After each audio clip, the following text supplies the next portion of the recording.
Salah satu amalan yang saya ingin, selain apa yang saya sampaikan, amalan ini mohon diberikan perhatian lebih banyak. Sederhana, mudah, tapi manfaatnya luar biasa. Amalan itu adalah bersalawat kepada Nabi Muhammad sallallahu alaihi wasallam.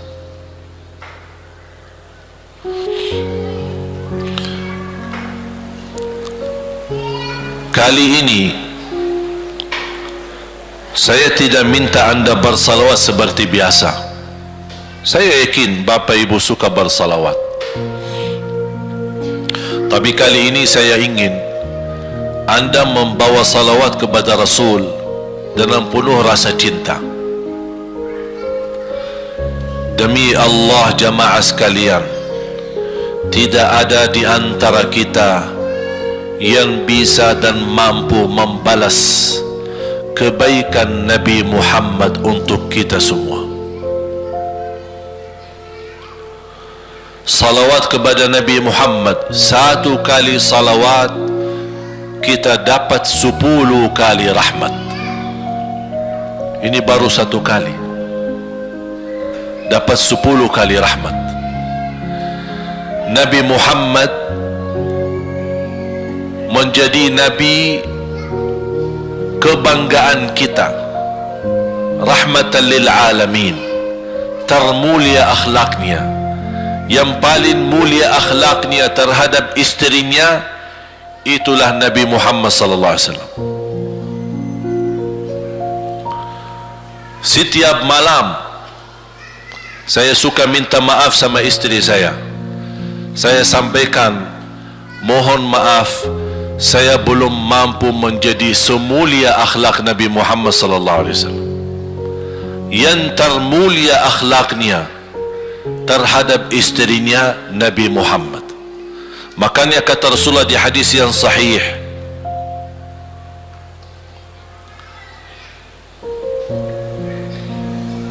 ahsanun nasi akhlaqan ahsanukum li ahli. Yang paling laki-laki yang termulia adalah laki-laki yang termulia akhlaknya terhadap istrinya. Dan Rasul juga bersabda, dan akulah yang termulia terhadap istri-istriku. Nabi Muhammad itu bukan hanya dengan salawat kita dapat 10 kali rahmat, tapi kita dengan bersalawat kepada beliau dijamin kita dapat syafaat beliau di hari kiamat. Bahasa syafaat yang kita semua sudah tahu, semua berkeinginan mendapatkan syafaat, dan semua berdoa mengharapkan syafaat Nabi Muhammad sallallahu alaihi wasallam. Tapi Bapak Ibu belum tahu sejauh mana kemuliaan syafaat yang kita tunggu yang diberi nanti oleh Rasulullah sallallahu alaihi wasallam. Syafaat Nabi Muhammad sallallahu alaihi wasallam adalah langkah yang kita harapkan, bukan hanya umat Islam, bahkan seluruh umat, Yahudi, Nasrani, Buddha, Hindu, seluruh manusia di hari kiamat mengharapkan syafaatnya yang disebut dalam hadis asy-syafa'atul kubra, syafaat yang paling agung yang Allah izinkan Nabi Muhammad untuk diberi kepada seluruh manusia, yang Islam maupun yang tidak Islam. Karena di saat hari kiamat seluruh makhluk Allah subhanahu wa ta'ala, seluruh manusia, bahkan bangsa jin, semuanya berdiri habis dibangkit oleh Allah subhanahu wa ta'ala. Semuanya berdiri di hadapan Allah menunggu hisab dimulai lebih dari 50.000 tahun. Bisa enggak terbayang berdiri berapa lama? 50.000 tahun.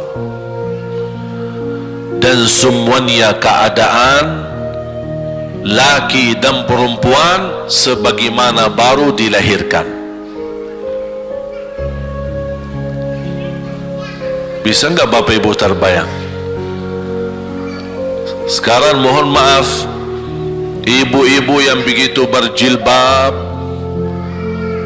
pakaiannya yang rapi dan sopan, Masya Allah, tertib, bersih, make up, cerah mukanya, bisa menarik perhatian. Betul enggak? Bagaimana di hari kiamat? Semuanya di satu tempat, disamakan, laki sama perempuan campur, dan semuanya dalam keadaan sebagaimana baru dilahirkan, tidak berpakaian apa-apa. Ketika Rasul menceritakan kepada Siti Aisyah pun kaget. Ya Rasulullah, laki dan perempuan sama-sama. Kefikiran Siti Aisyah kemana? Malu dilihat oleh orang. Apa kata Rasulullah SAW? Wahai Aisyah, di saat itu kesibukan manusia pandang kepada Allah Subhanahu wa ta'ala, menunggu hisab, lebih daripada kefikiran yang lain. Bisa enggak terbayang? Saya yakin tidak bisa terbayang. Mohon maaf, apapun kesibukannya, biarpun dahsyat yang menarik perhatian, tetap ada kesempatan masih cuci mata. Betul enggak?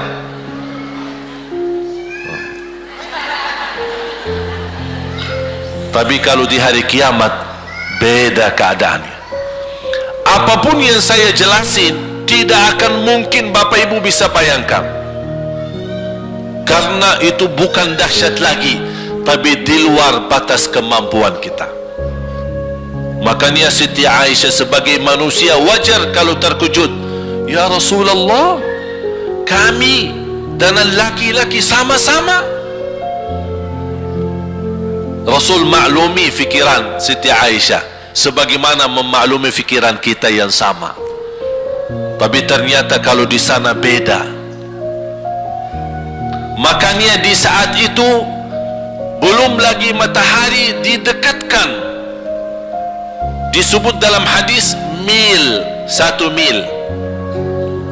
Di dalam satu hadis 1 mil adalah, kalau untuk dalam mata itu kan berapa ukurannya, berapa senti ya, sangat kecil, betul?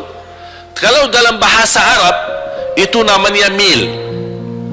Berarti ukuran nanti di hari kiamat kita berdiri 50.000 tahun dan mataharinya dekat seperti ini. Di riwayat mil bukan yang itu maksud, tapi adalah ukuran perjalanan 1 mil. Kira-kira 1 mil cukup jauh? Sama, kurang lebih berapa kilo? 1,5 kilo? Ya, kurang lebih 1,5 kilo. Sekarang jutaan kilometer kita merasa panas. Sudah ada AC, sudah ada kipas, sudah ada ujang, sudah ada ini, tapi merasa begitu panasnya. Itu jutaan kilometer. Bagaimana kalau 1,5 kilo? Makanya Rasul menggambarkan nanti di hari kiamat, yang biasa di dunia kalau kita keringat dari atas ke, kalau di hari kiamat terbalik, keringat kita dari bawah ke atas. Ini tergantung dosa kita.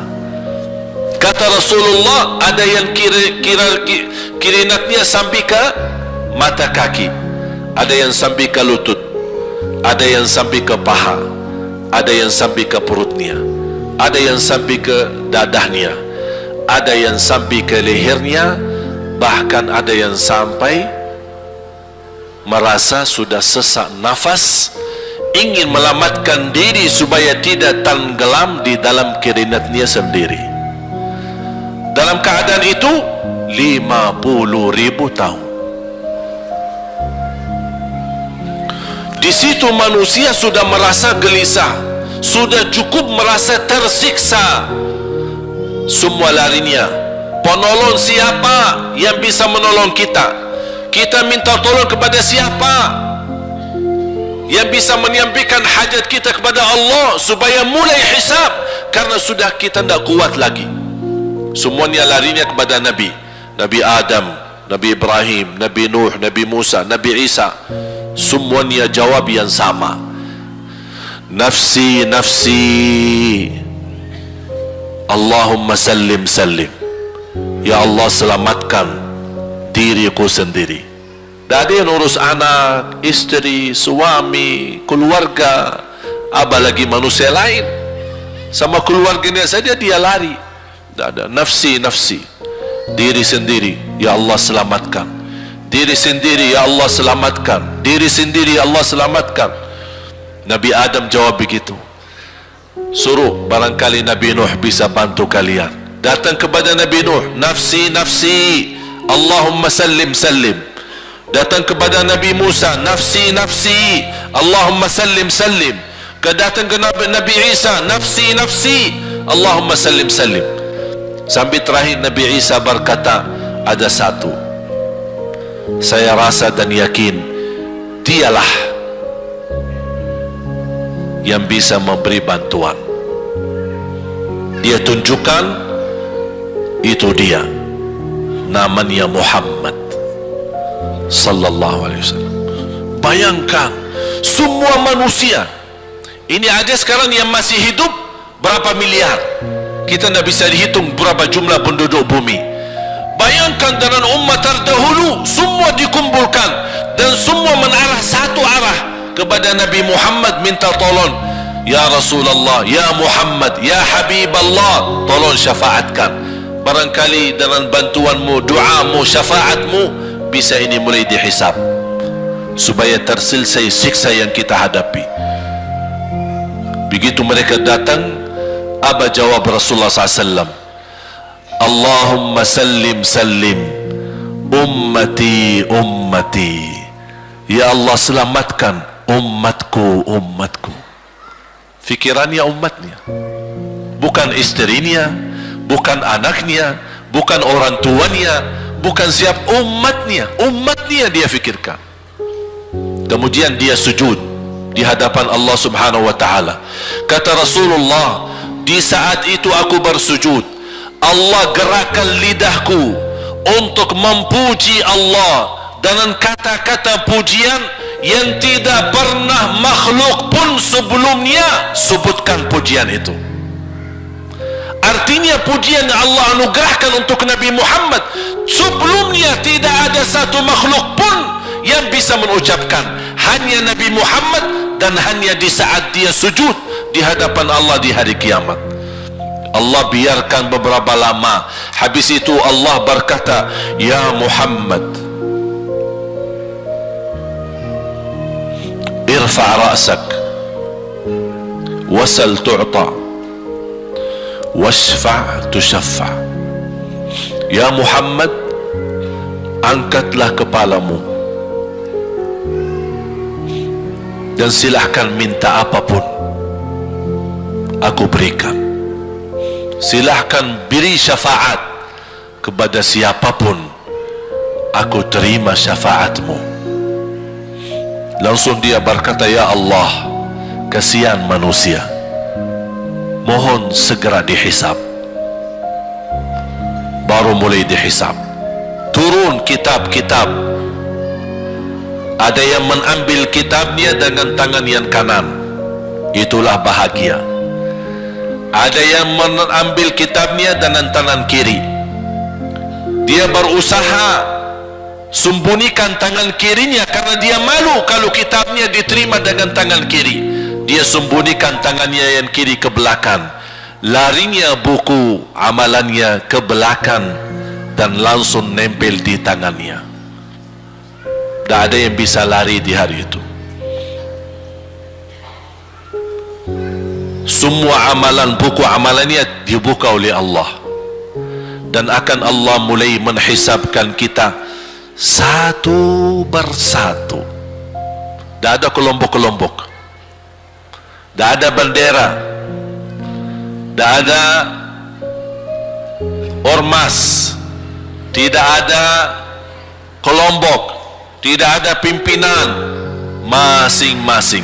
Bendera ini kita apa? Buku amal. Dan Allah manggil kita bernama satu-satu. Ibu, sini, datang. Kata Rasulullah sallallahu alaihi wasallam, yuhasibullahu al-abida laisa bainahu wa bainahu turjuman. Allah akan hisab hamba-hambanya satu demi satu, bersatu-bersatu, dan tidak ada penerjemah. Jadi tidak bagi terjemah, translate. Ya Allah, saya tidak mengerti bahasa Arab, saya tidak mengerti bahasa, ya Allah, gimana ini, saya butuh translate atau benacara supaya bisa bantu saya lulus dari hukum. Tidak ada. Yang hakim Allah, keputusannya Allah, yang menentukan Allah, mahkamah yang dikuasai Allah, hamba di hadapan Allah, saksi semua, tangan saksi, mata saksi, lidah saksi, kaki saksi, buku amal saksi, malaikat saksi. Bagaimana kita mau lari? Ditanya oleh Allah, hei hambaku, ingat enggak di malam itu, di tempat itu, kamu berlakukan dosa itu? Seorang hamba yang masih memiliki iman, dia merasa dan ingat, dan dia merasa malu, dia tunduk kepalanya. Kata Allah, malu ya, malu, tunduk, ya malu ya Allah, malu, malu. Dan subhanallah, tanda rahmat Allah, ketika Allah bertanya dengan kita, tidak ada orang lain yang bisa lihat. Supaya apa? Supaya hisab kita di antara kita sama Allah tidak terbocor kepada orang lain, supaya tidak malu sama orang lain. Allahu Akbar. Habis kita sudah raku diri, ya Allah, saya ingat dan saya rasa salah dan saya malu. Apa kata Allah? Waktu itu kamu lakukan dosa itu, aku tutupi, aku tutupi, tidak ada yang tahu. Kita lakukan dosa ini udah sekian tahun, ada yang tahu nggak? Ada yang tahu, karena kita lakukan di saat sembunyi.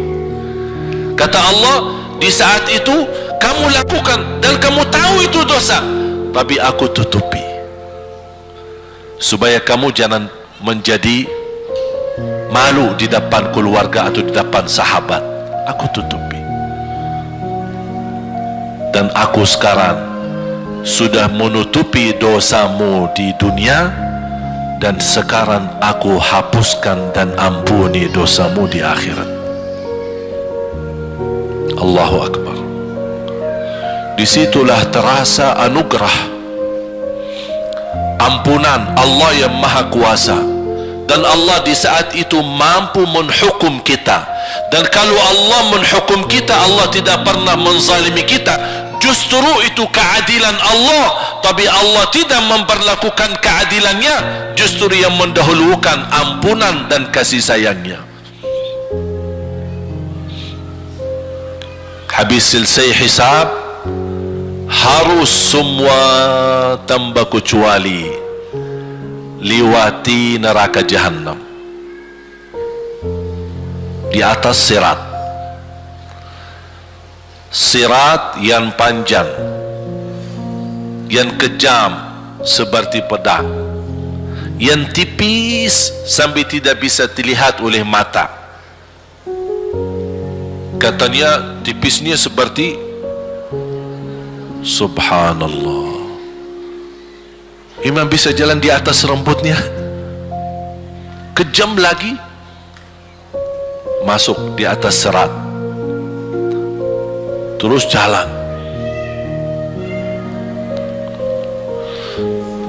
Di saat itu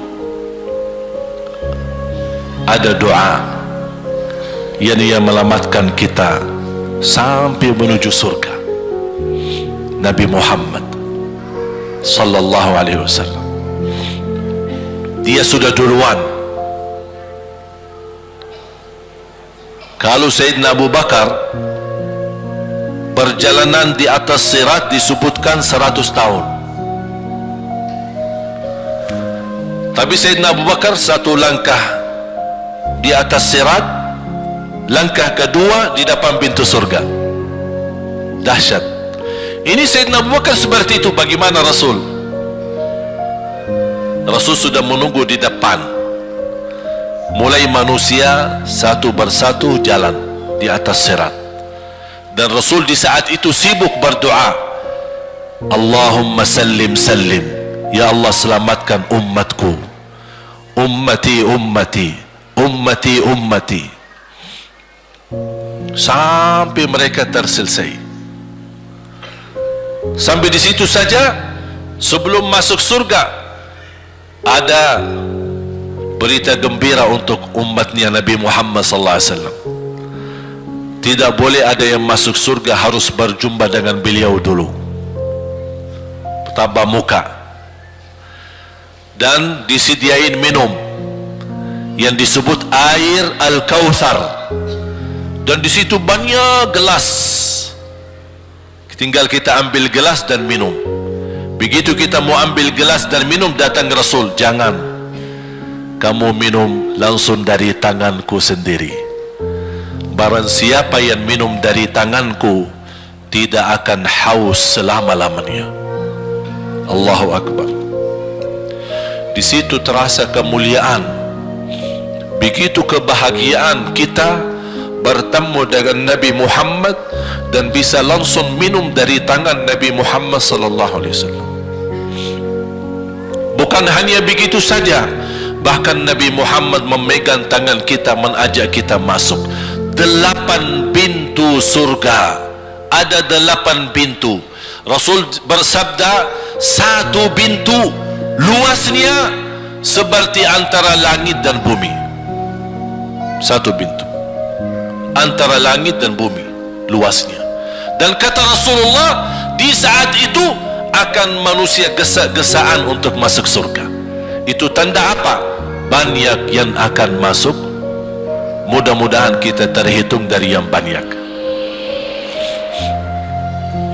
Begitu ahli surga masuk, kira-kira Rasul berhenti? Ahli surga sudah masuk, sudah aman? Tidak.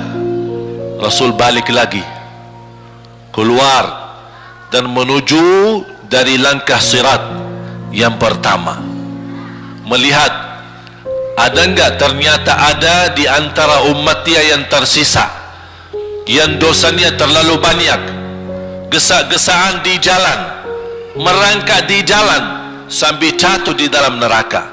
Rasul mana mereka? Masuk ke neraka. Kata Allah subhanahu wa ta'ala melihat keadaan Nabi Muhammad SAW, apa yang dibutuhkan lagi? Kata Rasul, ya Allah, saya tidak akan puas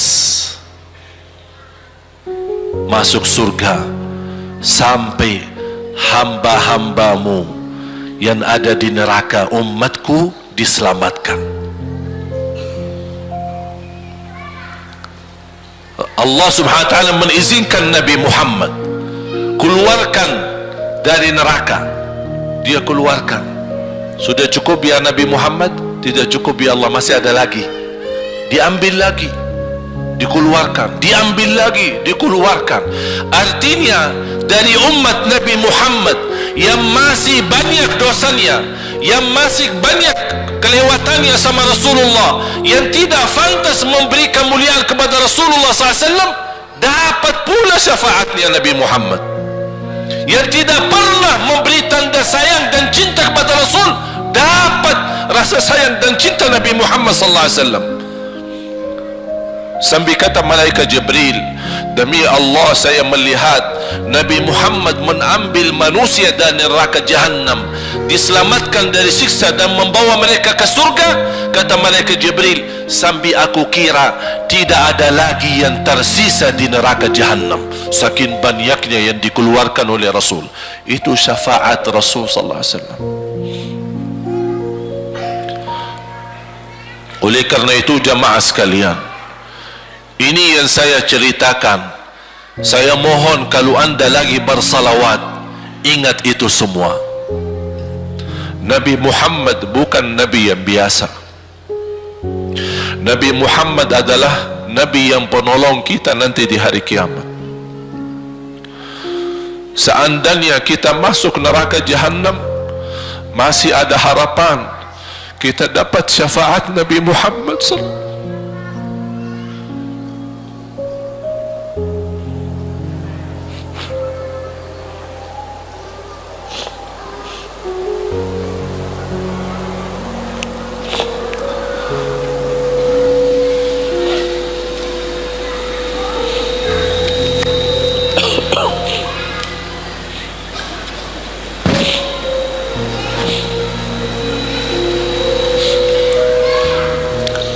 Yang masuk neraka saja dapat syafaat Rasul. Jadi sejauh mana kita bisa mencintai beliau, sejauh mana kita minat mempelajari kehidupan beliau, sejauh mana kita mengenal sunnah-sunnah beliau. Di zaman ini, umat yang paling bodoh terhadap beliau kita umat Islam. Kita umat Islam banyak hal yang tidak tahu tentang beliau, tidak tahu bagaimana perjuangan beliau, bagaimana doa beliau untuk kita, bagaimana kesedihan beliau kalau ada di antara kita yang kena musibah atau keburukan, apalagi masuk neraka. Siti Aisyah radhiyallahu anha,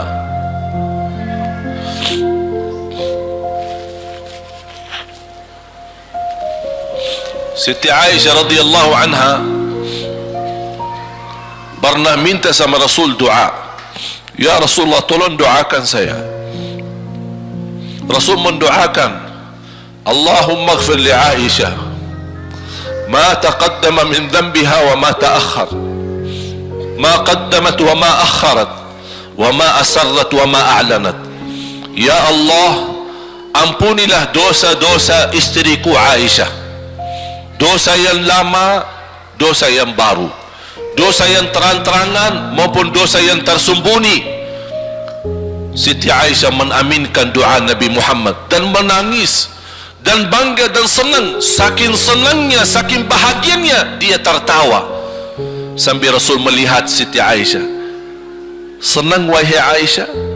Apakah kamu senang dengan doaku?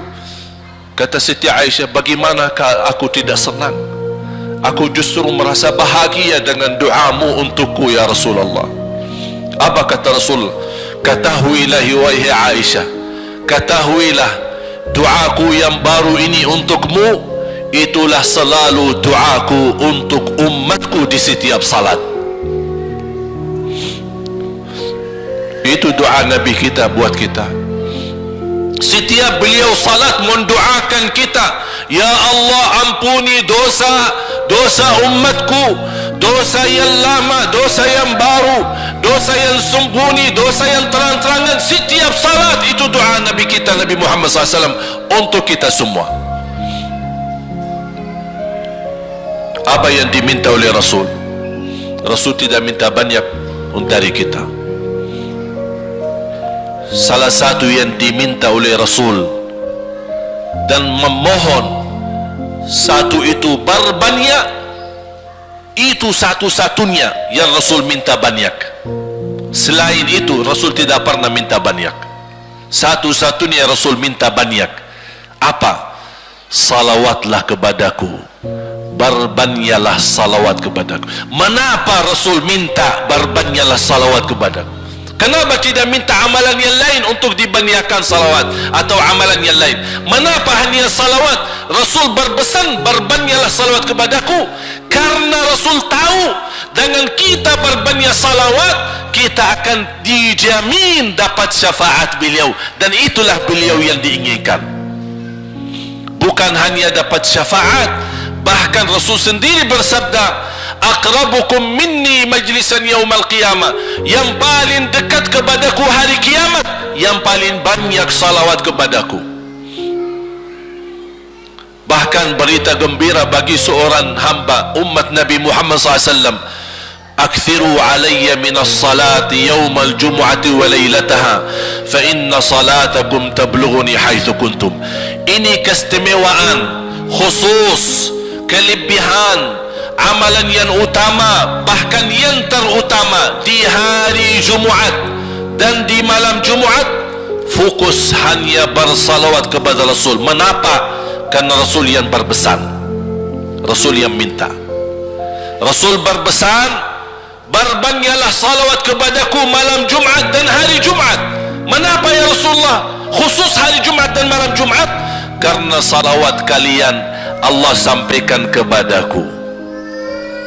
Kata guru saya, barang siapa yang ingin Rasul kenal dengan dia, berbanyaklah salawat kepada beliau, karena langsung nama kita akan sampai. Ya Rasulullah, ini salawat bapa dan ibu dari Bandung, kan sampai. Ada riwayat, ada malaikat khusus tugasnya setiap kita bersalawat dibawa kepada Rasulullah sallallahu alaihi wasallam. Allahu akbar.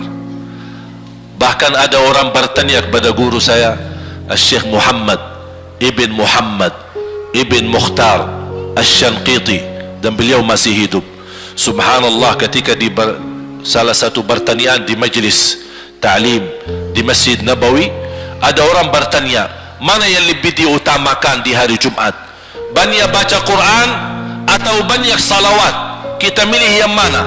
Beliau menjawab dengan jelas, dengan tegas, di hari Jumat dan malam Jumat lebih utama banyak salawat daripada banyak baca Quran. Mengapa? Karena kata beliau, karena itulah permintaan Rasul sendiri. Berbanyaklah salawat kepadaku di hari Jumaat dan di malam Jumaat. Dan banyak riwayat yang lain. Kalau saya sebutin manfaat, keutamaan salawat kepada Rasul, lebih daripada 100 manfaat. Menghilangkan kesusahan, memberi kemudahan lunasi hutang, menyembuh penyakit, menjamin ampunan dosa, mendapat 10 rahmat, mendapatkan syafaat Rasul, posisi kita semakin mulia. Setiap kali kita salawat semakin naik darajat kita. Barang siapa yang salawat kepadaku 10 kali, dapat 10 kebaikan, dapat 10 rahmat, dihapus 10 kejahatan, dan naik 10 darajat, dan di akhirat dapat syafaatku. Luar biasa. Hadis yang terakhir, Ubay bin Ka'ab radhiyallahu an berkata, ya Rasulullah, aku suka berdoa. Karena salawat, arti salawat adalah doa. Arti salawat, doa. Ya Rasulullah, aku suka berdoa. Berapa dari doaku saya jadikan untukmu? Artinya berapa persen ya? Kalau bahasa kita, berapa persen kira-kira? Kalau misal saya doa 10 menit, berapa menit untuk Rasul, dan yang sisanya buat aku? Contoh, aku kalau berdoa, ya Allah ampuni dosaku, ya Allah murahkan rezeki, sembuhkan penyakit, Allahumma salli ala Muhammad wa ala ali Muhammad. Berarti lebih banyak untuk diri kita, baru untuk Rasul. Sahabat itu ya Rasulullah bertanya, ya Rasulullah, berapa bagian dalam doaku saya jadikan untukmu? Apa kata Rasul? Kata Rasulullah SAW, ma syi'ta wa in zidta fahuwa khairul lak. Ya terserahmu, mau doa bagaimana untukku, ya terserahmu, tapi semakin banyak untukku, semakin banyak manfaatnya untukmu. Apa kata sahabat? Ya Rasulullah, saya akan jadikan separuh doaku hanya salawat kepadamu. Artinya kalau saya doa 10 menit, 5 menit salawat dan 5 menit doa untuk diriku sendiri. Apa kata Rasulullah? Terserahmu, wa in zitta fahuwa khairul lak. Kalau kamu berani tambah, itu jauh lebih baik untukmu. Tawar tawar-menawar sama Rasulullah SAW, sampai di ujung hadis beliau berkata, ya Rasulullah, saya janji doaku semuanya untukmu. Artinya apa? Kalau dia angkat tangan berdoa, tidak satu pun minta buat dirinya. Bismillahirrahmanirrahim. Allahumma salli ala Muhammadin wa ala ali Muhammad. Allahumma salli ala Muhammadin wa ala ali Muhammad. Allahumma salli, sampai selesai. Tidak minta ampunan, tidak minta rezeki, tidak minta sehat, tidak minta keturunan, tidak minta apa-apa. Hanya fokus dengan salawat. Karena dengan salawat, apa yang kita niatkan terkabul.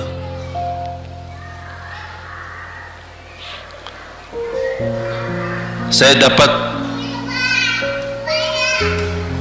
dari guru saya, nanti saya akan ceritakan bagaimana cara berdoa. Kata sahabat, ya Rasulullah, saya akan jadikan doaku hanya salawat kepadamu. Apa jawab Rasulullah SAW? Idzan taf'al yukfa hammuk wa yughfaru dhanbuk wa tuqda hajatuk.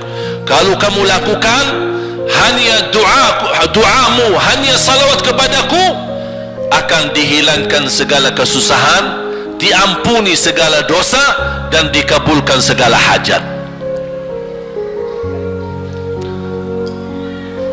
Kata ulama, apa yang diharapkan oleh manusia? Hidup di dunia tambah susah dan hidup di akhirat tambah dosa. Betul?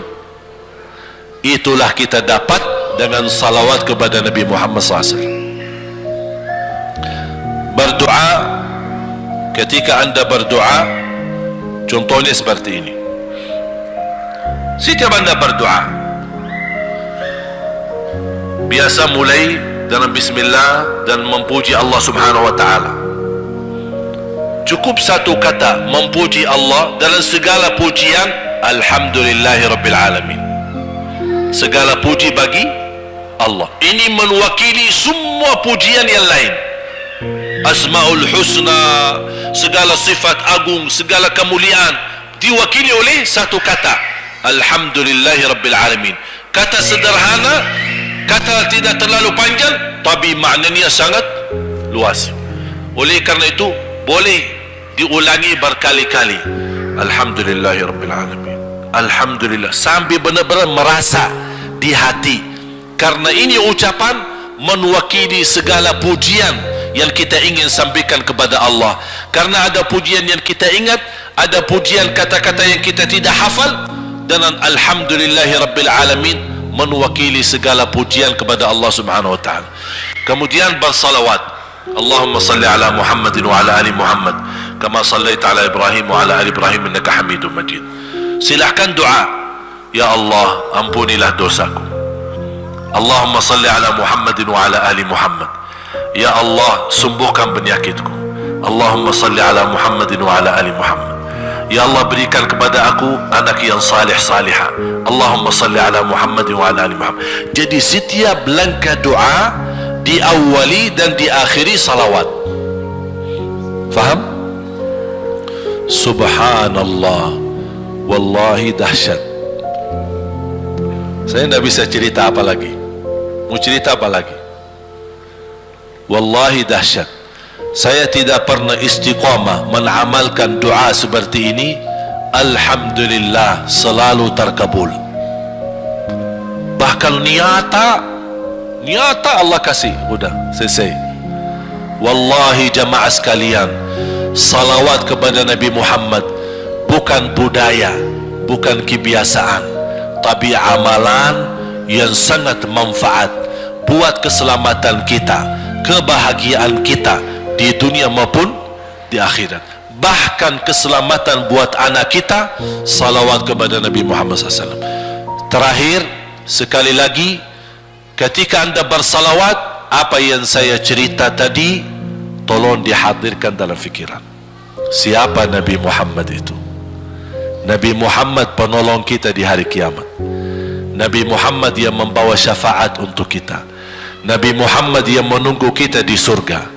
Nabi Muhammad yang membela kita di saat kita berdiri di hadapan Allah. Nabi Muhammad yang akan membantu mendoakan kita saat jalan di atas sirat. Nabi Muhammad yang mendampingi kita nanti ketika kita minum dari air Al-Kautsar. Nabi Muhammad yang menemani kita masuk ke dalam surga. Nabi Muhammad yang tidak pernah lupa sama kita. Makanya ketika anda bersalawat dan membawa perasaan dan membawa penghayatan ini, insya-Allah jemaah sekalian akan terasa, ya Allah, ternyata indahnya salawat kepada Rasul, karena sudah kontak di hati. Apalagi kalau anda begitu salawat dan salam, Rasul jawab. Rasul jawab kita, Waalaikumsalam ibu. Tapi cuma kita tidak dengar.